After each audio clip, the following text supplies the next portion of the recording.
Hi price Lord. நல்லா இருக்கீங்களா? கர்த்தருடைய பிள்ளைகளா, நீங்கள் கர்த்தருக்குள் சுகமா இருப்பீர்கள் என்று சொல்லி கர்த்தருக்குள்ளாய் விசுவாசிக்கிறேன். சரி, இன்று தினத்திலே ஆண்டவர் எதை குறித்து நான் பேச வேண்டும் என்று செய்தியாய் கேட்டபோது, ஆண்டவர் சொன்ன ஒரு காரியம் என்னவென்றால், அநேக பிள்ளைகள் வஞ்சிக்கப்பட்ட ஒரு நிலைமையில இருக்கிறீங்க. உங்களுடைய பிசினஸ் பார்ட்னர்ஸா இருக்கலாம், இல்ல நீங்க யாரோ நம்பி இருந்த உங்களுடைய சிநேகிதர்களா இருக்கலாம், இல்ல நீங்க யாரையோ நம்பி உங்களுடைய வெல்விஷராக அவர்களோட லைஃப்ல நீங்க அநேக காரியங்கள்ல அவர்களோடு உடன்பட்டு செய்தவர்களா இருக்கலாம், உங்க காரியங்கள் எல்லாம் ஷேர் பண்ணி கொண்ட ஒரு நபராக இருக்கலாம்.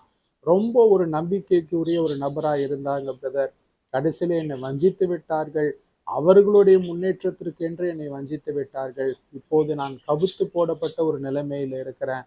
எல்லாம் மூழ்கி போன ஒரு நிலைமையில இருக்கிறேன் என்று சொல்லி அநேக தேவ பிள்ளைகள் இப்படிப்பட்ட ஒரு சூழ்நிலைக்குள்ளாய் போய் கொண்டிருக்கிற பிள்ளைகளோடு தான் கர்த்தர் இன்று விசேஷமாய் பேச விரும்புகிறார், இடைப்பட விரும்புகிறார்.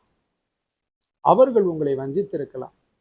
உங்களை தந்திரமாய் உங்களை எல்லாவற்றிலும் ஏமாற்றி இருக்கலாம். ஆனால் அதற்கு பதில் செய்கிறேன் என்று சொல்லி நீங்கள் மாமிச பிரகாரமாய் ஒன்றும் அவர்களுக்கு துரோகம் நினைக்க வேண்டாம். சிலர் என்ன பண்றாங்கன்னா, மாந்திரீகங்கள் பில்லி சூனியங்கள் எல்லாம் செஞ்சு வச்சிடுறாங்க. நம்ம பிள்ளைகள் கத்தருக்குள்ளாக கொஞ்சம் ஸ்திரமா இல்லாத பிள்ளைகள் அந்த பில்லி சூனியத்திலையும் மாந்திரிகத்திலையும் பாதிக்கப்பட்டு உடல்நிலை பாதிக்கப்படுறதோ, இல்லை வியாபாரம் பாதிக்கப்படுறதோ, நல்லா வேலைக்கு போயிட்டு இருந்த பிள்ளைகள் போக முடியாம அப்படியே படுத்த படுக்கையா வியாதி படுக்கை ஆயிட்டுறாங்க. அதற்கு தான் நான் எப்பொழுதும் சொல்லுவேன், சும்மா வசனத்தை என்னோடு இருக்கிற ஒரு பெரியவர் அப்படின்லாம் உலகத்துல இருக்கிற பிசாசை விட என்னோடு இருக்கிற ஒரு அப்படிலாம் எடுத்துக்காதீங்க.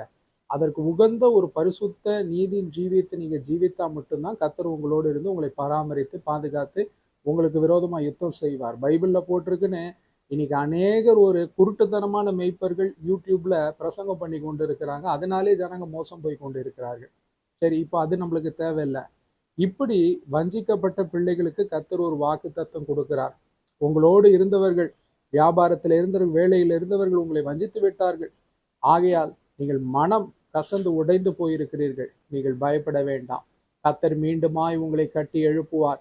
மீண்டுமாய் உங்களை ஜெயத்துடனே ஜெயகம்பீரமாய் புறப்பட செய்வார். நீங்க முதலே இருந்திருந்தீங்கன்னா எந்த அளவுக்கு நீங்க ஸ்தானத்துல உயர்ந்திருக்க முடியுமோ அதை விட அதிகமாய் கர்த்தர் உங்களை மீண்டுமாய் கட்டி எழுப்புவார். விழுந்து போன தாவீதின் கூடாரத்தை எழுப்பித்து கட்டின என் ஆண்டவர் உங்களுக்கும் அப்படியே செய்வார். நான் எப்பொழுதும் சொல்றபடி சும்மா வாக்குத்தத்தத்தை கேட்டா போகதாது. பரிசுத்தத்திலும் நீதியிலும் உறுதியா இருந்து ஆண்டவரிடத்துல ஜெபத்துல வாக்குத்தத்தத்துல விசுவாசமா இருங்க. பரிசுத்தமா நடந்து கொள்ளுங்க, நீதியா நடந்து கொள்ளுங்க. கர்த்தர் உங்களை முன்பை காட்டிலும் அதிக